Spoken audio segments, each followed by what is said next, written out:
Asymmetry. This is going to be a very fun and exciting topic. The information would just make it easier for you to root out asymmetry and the reasons causing it. Your brain is kind of like a symmetry detector. It loves when things match up because matching usually means healthy, balanced, and reliable.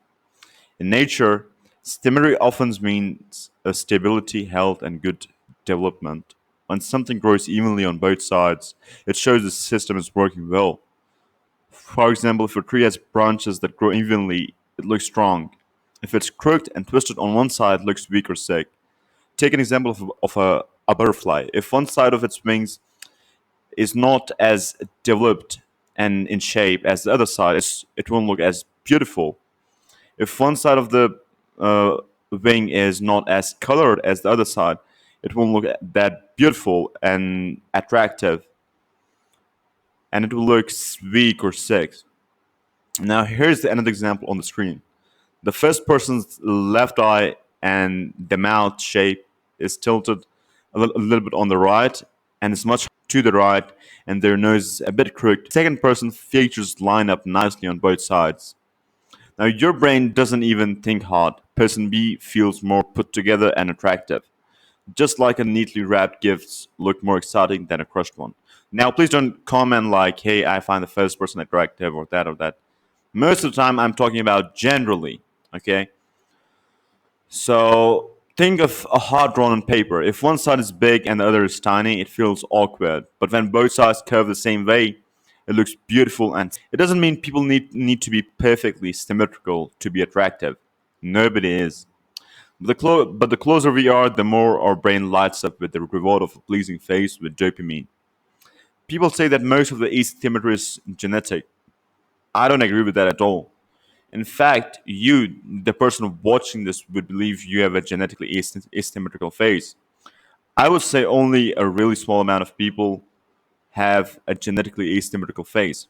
When you're developing in the womb, your DNA guides how your body grows. So sometimes tiny random variations happen in how genes express themselves. Maybe one side of your jawbone grows a millimeter longer than the other, or one eye socket is slightly different in shape. Now, I'm not saying that you have the same problem. That only happens to a very small amount of people on planet. But these small differences add up to natural body and facial asymmetry. That's one reason of face asymmetry. But here's the most common one that you might have: one side of your body is pulling the side that is downward. For example, one side of your eye is saggy and the other is just fine and upward. And one side of your face looks recessed, like it's pulled downwards. Then that's your nervous system and not genes doing it. It's not the bones, it's not anything else, it's your central nervous system.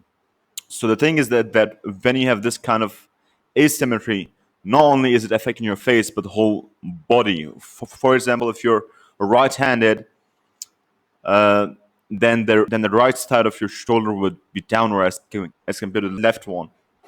So your whole body is suffering from this asymmetry. The problem lies in your starting from your eyes. All the starts in your sensory motor system. Now, this disrupts your body's alignment.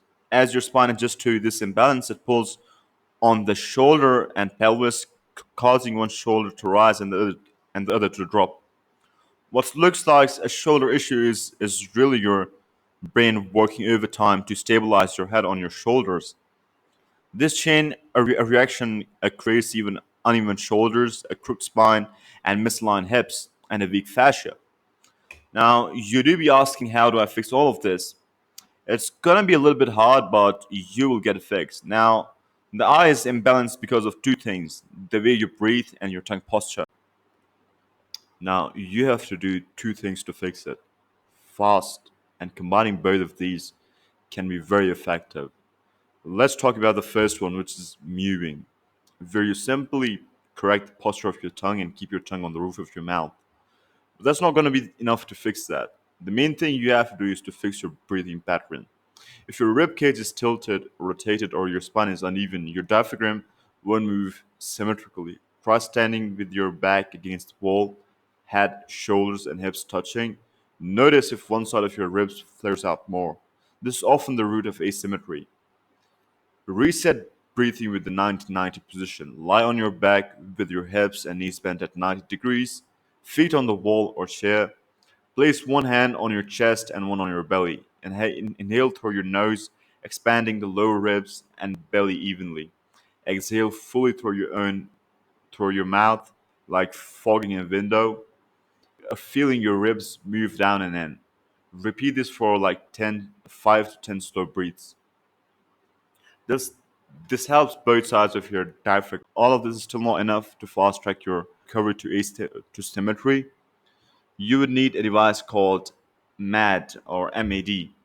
Now, what are MADs? So, a mandibular advancement device is an oral appliance that repositions or advances the lower jaw, also known as the mandible, slightly forward while you sleep. By bringing the jaw forward, it also tends to pull the tongue forward, or at least reduces the tendency to fall back. This helps open more space in the upper airway, reducing obstruction or collapse of soft tissues.